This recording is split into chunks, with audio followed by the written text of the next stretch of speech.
Hey, this is Chris from Bellows Intent, and I just got in the mass production copy for An Age Contrived, Folklore and Pilgrimage. It is here on my gaming table in a box that is pretty big, coming in at 7.3 kilos. So let's dive in together and see how everything looks. I am going to start off just by opening this box and seeing what things look like when we get inside.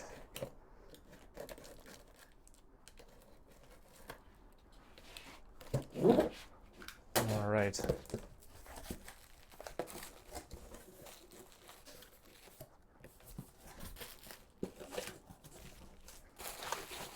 Okay. All right, so I'm expecting to see a few different items in here once we get through this packing material. It looks like we've got the core edition of Folklore and Pilgrimage, just judging based on the size of this box. What I expect to be the Founders Edition, and here we've got a packing box for the pre-packing solution that we'll use, together with packaging for the new metal conveyor devices. So we will move over to the desk and dig into those. All right, I have the Founders Edition here on my desk, new in shrink, straight out of the box.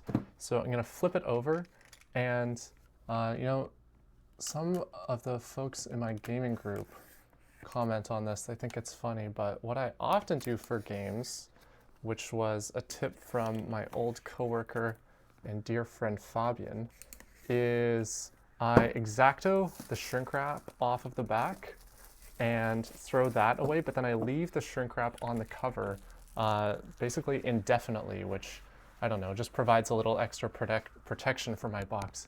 Not necessary, but it's a trick that I picked up, and one that I have just kept using and tend to enjoy. So I'm gonna take that box lid off. I mean, we gotta examine it slightly. Everything's looking good here. Colors are good. One of the things that I'll need to check is just that the colors of this box match well to the colors of the base game, Founders Edition and Collector's Edition. I don't expect that to be an issue, given that there's not a lot going on here. There's just kind of a black background and some gold accents over the character illustrations. Okay, but then we get into the guts of what is in here. So starting off with the rulebook is always what I like to see, and I think what most players like to see. So I'm just going to flip through this briefly. This will require a much more in-depth review than what I'm doing here, but at this point, mostly I'm scanning to make sure that there's the correct number of pages, all of the pages in order. There's no obvious ink smudges or anything like that. And obviously this isn't coming through camera, but I am getting some of that like lovely new printed material, kind of like magazine or card smell coming out here, which is nice. Okay, well, rulebook is looking good at a cursory glance. What else do we have here? We've got the score pad, and this is an updated score pad that comes with the expansion. There's a couple of reasons for that. One is that we've got 2 new characters, so there's a column added for each new character, and then we've got a couple new rows for different scoring criteria. So there is a new row for the Folklore module and a new row for the Pilgrimage module here. Yeah, so that's looking good. That score pad's got a ton of sheets and double-sided, so that should cover everyone for a very long time. All right, then we've got some different card packs here. There are 3 different card sizes in the expansion. There is the original card size, 80 by 120 millimeters, this kind of like tarot card size, that has only a few cards in the expansion. It's got new setup cards for the 2 new characters, Krenari and Valamod. And the back of those will be the quick start cards that also serves as a card back that you can randomize these with. So everyone will shuffle these in with the 5 quick start cards in the base game. And then it's got a couple new solo cards as well. So for the solo mode, each of those characters has 2 new personalities. So there are those. Here with these mini cards are a new benefit in the game, which are scoring cards. These can be gained through either of the two new modules, being the Folklore and the Pilgrimage module. And they will modify the scoring for only one player in particular. So if you manage to get this particular scoring card, then your scoring values for monuments would be higher than everyone else. But you can only get 2 of them. All right, here we've got the Folklore Beyond pack. I'm going to open that up. These were cards that were voted on by backers to be featured in this exclusive promo pack. So we should have 1 for each character here, which indeed we do. Those should all be numbered 7 in the bottom right corner, which they are. I'll be checking that each one, matches front to back its correct character. Well, I just checked that now and it is looking good. So that is good. All right, here we've got a sticker sheet for the Collectors and Founders Edition, which has a few stickers on it. It's got new cosmetic skin stickers that go on the mechanical player boards for the 2 new characters. Just as with the base game, each player is choosing their skin for each character. It's got a couple stickers that are going to go on the plastic insert that should be in this box deeper down. It's got some new monument stickers that will also go on that plastic insert to help with monument storage. And then it's got just a couple of cosmetic character stickers. You don't have to use those, but I had some extra space on the sticker sheet, so I thought, why not? If anyone wants to sticker something like a laptop, or I don't know, I'm not much of a sticker myself, but I'll make it available. Okay, then we start getting into the punch boards. I like seeing cutting like this. I like seeing when some of the tokens fall out kind of as I take them out of the box. There's a balance to be struck between making the skeleton notches like too thick versus too thin. You want them to be thin enough that you don't have like severe notches after, or rather thin enough that you don't have severe notches after punching things out, but not so thin that everything just falls off. So, a few tokens falling off the punch board in my mind is not a bad thing. What I'm going to need to check here mostly is that the numbering on these tiles is all correct. So each character needs 2 zeros, a 1, 2, 3, 4, 5, which I'm also seeing here. The 5 has this configuration. One of the zeros has this. One of the zeros has this. I think I mixed those. And then the 1, 2, 3, 4 are all just 1s. So that is looking correct. We've also got some new Monument Patron tokens here as replacements. Made the decision to bundle the upgrade pack into the expansion. So that is one of the upgrade pack aspects that is bundled into this punch board. And then some other tokens for the Pilgrimage module. So looking at the back of these, I'm going to need to do the same check, just that the numbering is all correct there. I'll check this a little more thoroughly later. Okay, next punch board, we've got the 2 new characters, their character boards. We've got a board extension just for Valamod. Those characters, bridge tokens, channel markers, that is all looking good. Can take those out. Then we've got the remaining board extensions. This is for the Folklore module. For each character, double-sided to match each character's 2 skins. And then we start getting into some doubler tokens, another of the new benefits together with scoring cards in this expansion. Neutral bridge token, and this is a solo-specific token for the Pilgrimage module.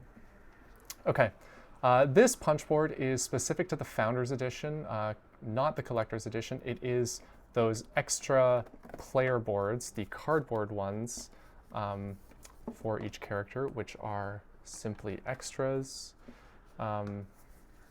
If you want to play before assembling mechanical player boards, or if you want to sometimes have the option to play without mechanical player boards, or if you want to just use these to pick which skin you're going to assemble your player boards with, this might help you decide what the final look of each character will be. So I'm going to check these more thoroughly. I'm largely looking for correct ordering of the action tokens that are included in the bottom row of each of these, and that is looking good so far. I'll point out that the what are these conduit tokens? These are simply duplicates. They are not needed. It doesn't increase the number of them that are included in the game. But I did want to make sure that if I was including duplicates, there was a duplicate of the double token of each type. Because the base game only has one of each of those, so just in case someone has lost or damaged one of them, there's a duplicate of those. Why not provide extra spare components if the opportunity is there and it is essentially free? Okay, then we go on to this next punch board. I'm actually kind of proud of this punch board. It took a bunch of work to come up with this Tetris pattern. It's not just like the simplest of rotations, although it may look like it, but it is very efficiently packed with 8 shrines. So I'm going to need to punch out each of these shrines and test that the folding is correct and that it assembles correctly onto its metal frame. So it's looking good so far, but there are magnets in here, and we'll need to test all of those magnets. So you can see if I can punch these out and kind of like snap them onto each other right away.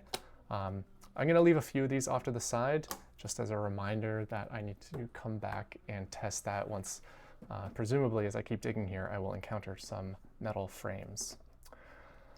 Okay, then we get onto the punch boards that are for the mechanical player boards for each new character. So these are going to be double-sided with the 2 skins for each character, just as with the base game. I'm going to assemble each of those player boards fully, but you know, I have a whole separate video on that, so I'm not going to do it here and now with backers watching. And then we get to 5 new player aids, 1 for each player. And these player aids are going to be expanded from the base game version. So they include a lot of duplicate information, like this cover, you may notice looks very much like the base game player aid. I did make sure that we used a different character, an expansion character on the front, just so that at a glance it's obvious that this is an expansion player aid. And these player aids are meant to entirely replace the ones in the base game. So as an owner of the base game, the 5 player aids that come into it, you can hold on to them if you want, or you can use them if you're only playing with the base game. But if you incorporate the expansion components and you find that you tend to like to mix and match, you know, this is a comprehensive player aid that includes everything that you might need to know. So you could get rid of your base game ones, but it's up to you. So we open it up here. We've got a lot of the same information. I did manage to pack some more base game information into here just because the size of this is a little bigger than the base game player aids. It's got kind of like 6 sections on it rather than just 4. So I got to include when you run out of energy in your exhausted pool, where you can pull it from, which is essentially everywhere, but you know, it's nice to have a comprehensive list to avoid any doubt, and it's nice to have it here to avoid referencing the rulebook. I managed to also pack in the rules for monument patron tokens here. So and those rules have also changed in this expansion. That's one of the kind of upgrade pack changes, a base game revision. So those are here as well. And then as we open this up, we've got the 5 original characters. That'll be the same as the base game, but then we've also got 2 new characters, their abilities here. And then we've got some expansion content, what happens when a shrine is completed. That is in the Pilgrimage module, and how you place an artifact. That is something in the Folklore module. So that is all of it opened up. If I turn it over, fully expanded here, we've got the benefits list, expanded with the new expansion benefits, actions list, pretty much the same as the base game, but again, expanded to include any additional options that actions present you with that interact with the expansion modules here. And an icon list. I think this was a new addition, or maybe it wasn't from the base game player aids. I can't actually remember offhand right now, but it does have the new icons of the expansion. So full new player aids, 5 of them. All right, then we keep going. We've got the Pilgrim board, which is a half-fold board that goes beside the main game board. It's going to have some punched holes in it, just like the main game board does, where frames go that will hold these magnetic shrines. So I'll have to test that that all integrates correctly. But everything here is punched cleanly. There are no cardboard pieces remaining, which is good. I mean, it's not a big deal if they are remaining, if a few are, but I don't know, less work if they're not there, so that's good. Then we've got a divider sheet. Pretty sure this is intended to protect all of those components that we just unpacked from some of the non-printed components that are packed here beneath. So just a quick overview here. We've got a couple new player trays, and these are pre-packed with the artifact miniatures for each character. And I think also character miniatures. They seem to be like quite snug in here. It seems like a good way to protect them, so that's all good. And then we've got some of the metal components for the mechanical player boards. We've got some of these arms, or sliders, that's what I think I call them. We've got new EVA foam feet, so that when you put those on their table, they're not scratching anything. Some new springs. And then we've got just some tracking cubes for each character for the 2 different expansion modules, Folklore and Pilgrimage. New energy tokens for the new characters, so I'm going to have to go through these and count that there is exactly 21 in each color, and that the distribution is correct between the 4 energy types. So one of the many checks to do on a mass production copy. In here, in this bubble wrap, we have, those metal shrine frames that I mentioned I was expecting down here. So, you know, without actually slotting these in beneath the game board, the Pilgrim board that is, the folding magnetic shrines here won't fit completely right, because there is meant to be that little layer of cardboard that inserts there. However, we can still test, even in isolation here, that things are fitting generally well. So it should snap on there, magnetized, and the folding is correct. All the printing looks correct the way that this gets assembled. So thumbs up on the initial check here. But of course, I will check all of those together with the game board, the Pilgrim board, to make sure everything integrates correctly. All right, I'm gonna set aside those components to reveal the tray. You know, I've got the sticker sheet at the bottom of this pile. I'm not going to pull it out, but just a note that the extra monument stickers, the base game monument stickers that were on that sticker sheet, they are meant to go into each of these 6 spaces. And those spaces are where the base game monument frames will move to, because there were, I heard from a number of people that it is just an undue hassle to have to like nest all of those frames together in a pretty specific way to get them to fit in the base game box. So this insert is very much meant to ease the storage pressure that exists in the base game storage solution, and ideally make this game easier to unbox, easier to rebox, and easier to therefore get to your table and play. Opening up these new player trays, yeah, I see all of the miniatures in here for both the artifact miniatures that are part of the Folklore module, and also the Pilgrim miniatures that are part of the Pilgrimage module. So I'm going to go through those, make sure that the detail looks good, make sure, of course, that there's the correct quantity of each. The colors are all looking good, matching their base game counterparts. And then we've got a couple new character miniatures in here. So we've got Valamod here. And actually, this particular miniature is looking a little imperfect to me. It looks like it's leaning a little bit more than I would like. So that's a note that I'm going to follow up on with the factory. How is this going to fit in? It's going to fit in there. And then we've got Krenari here. The ink washing looks great. I'm going to check that it matches the base game ink washing for anyone who has washed miniatures of the base game. And Krenari will fit right in there. And if we take the lid off of this tray, and set it aside.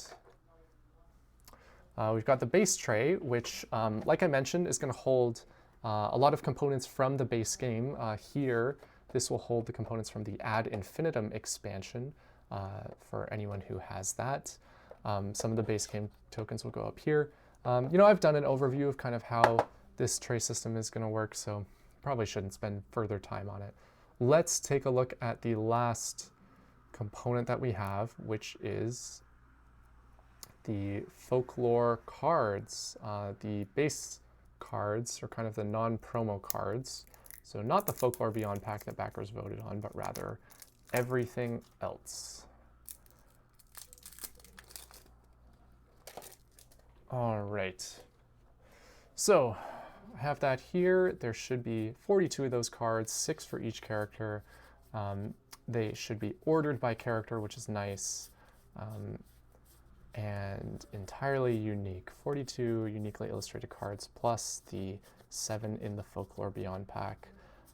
Super happy with all of these, and the way that they really bring more thematic integration to An Age Contrived. They kind of represent divine interventions of what your god is actually doing in the mortal world, and allow you to tell stories about what they're doing a lot more easily and kind of free-flowing. So again, I'm going to check that all the fronts match the backs, the quantity of each is correct, all the numbering is correct, etc., all of those small details.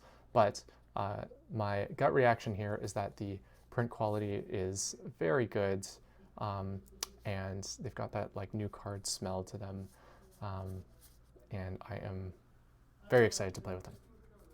All right, I'm going to toss these back in here. I'm going to toss, well, these I can just put right into where they're stored as I set aside this box, and move on to the core edition of this expansion. All right, so let's pull that in and turn it over. I'm going to do my same trick here, trying to maintain shrink wrapping.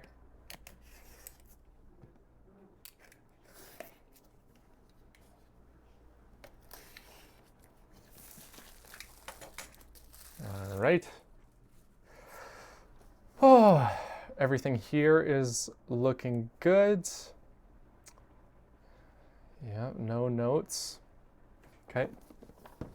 Obviously, this box is a lot more colorful with the full color illustration by Serena. And I'm going to have to check those colors against the base game. Don't expect any issue, but got to check. All right. I'm not going to, rehash every component that's here because I think everything that's in this box is already in the Founders Edition that we just spent a lot of time on, but I will go through it. I'm going to check like the packing order right here, rulebook on top, that's good. Got our boards, then a bunch of punch boards. We're going to keep those in order. There is a very basic cardboard tray here just to make sure the miniatures aren't getting squished. Oh, this is not good. This is a damaged shrine. Okay. If I go back to the punchboard stack, it looks like the shrines were the bottommost layer and one of them was damaged. Okay. Well, that's an issue I'm going to have to deal with. That kind of thing, just based on my experience in production, that is something that should be able to be addressed with a different packing order or perhaps a protective sheet like we had in the Founders Edition. So I will evaluate with the manufacturer Panda and we will come up with something, because I highly doubt that that is a persistent issue that affects the punch boards before they go into the box. All right, then we've got 8 metal shrine frames there. I will not open those up yet. In the core edition, there is a small separate tray to hold the miniatures. So that is in here. That looks good. And you know what? I just want to take a look at this version of Valamod. Yeah, this one looks perfect. It doesn't have that. It wasn't kind of leaning a little bit like I noticed in the Founders Edition. So that's a good sign. That tells me that that's not like a pervasive injection molding or tooling issue. So that's good. And then we've got all of these components. Yeah, okay, great. So, you know, while I'm recording a video like this, one thing that would not be clear, because I'm like, you know, talking through my thought process and not as focused as I would be. One thing that would not be clear is just if there's anything missing here that I would expect to see, but that is not here. But that's also a very important thing to check. So I need to go through the component list of each of those products and make sure that everything that is expected to be there is indeed there. All right, now I'm gonna rebox this just to make some table space, because there is a little more that we need to unbox, although these are the two main products. Oh, okay, that's off to the side now. What we also need to take a look at is this packaging, and this packaging will be a little bit bigger than the footprint of this box. Something I previewed in a recent Kickstarter update is just the pre-packing plan that we use. So the main box of the Founders or Collector's Edition will go into the shipping carton first, and then these will go on top of it. And we need to make sure that these are looking good, because they have some purposes that they need to serve. So this packaging will hold the parts of the new metal mechanical player boards. So I'm going to open that up and just make sure that that packaging is looking good. It is wrapped like this, as I believe we plan to do in every copy, just to keep it safe from any water, any moisture that may get into the outer shipping carton. Now that shouldn't happen at all, but you know, better safe than sorry. If you can wrap something a little bit more, you know, I'll try to do my best to have items arrive with backers fully intact. Okay, so we've got one metal frame here, and then we've got a single layer separating the second one. That is looking perfect. These look in perfect condition, so I'm very pleased with that. How did this go? There is a method, a direction to that. Okay, so that is looking good. I'll set it back aside. And then last here, we have a box that for any add-ons that a backer may have added to their pledge. So, you know, if you only got the expansion, Collector's Founders Edition, then this box will be empty in your package. It'll still be there. But if you added any add-ons, they will come in this sort of tuck box. So it is in this mass production copy only packed with items that I actually need to check. Some of them are, I mean, you may have added like some base game items, you know, metal first player marker, world tree monument, that kind of stuff. And some of those are in here. So that's a base game metal first player marker, because we had to reprint some of those items. However, there should also be new items in here for me to check. Okay, so that is empty, and here is what I need to check. So looks like these are reprints. Those are metal tokens from the base game. And these are the new metal channel markers for the two expansion characters. And these, we went back and forth on so many times. I mean, like 3 or 4 times, but that is a lot of times. Most components you can kind of finish sampling in 1 or 2 iterations, but these ones took a lot more work. Just to get the effect, not only nice and in quality that I and we all can be proud to own and play with, but also to make them consistent with the look and feel of the 5 base game tokens. So I am very pleased with how they ultimately came out, and I hope you are when they ultimately arrive with you as well. We've got replacement tokens for Rusne here, and you know, the coloring of these I find doesn't come through super well on camera. In person, it's much more clear. So in this video, I'm not sure how much you'll see the contrast here, but it is significantly higher than what we were able to achieve with the base game printing. which makes me very happy. So there are those. Again, I'll need to check their quantities. And then there are the sleeves, sleeves for the base game and sleeves for Folklore and Pilgrimage. So I'll be going through each of those, making sure their quantities are correct, they fit all of the cards, and then all of those cards fit back into the storage solution, into those trays, which, you know, I've checked plenty of times before in pre-production samples, but this is the mass production copy and everything needs to be perfect here because we're soon going to have thousands of games being assembled with all of this stuff. So everything's looking good so far. A couple minor issues that I found that I'll need to address with the factory, but nothing that seems like it would be a showstopper to me. So, all right, thanks so much for watching, and yeah, we'll be in touch soon.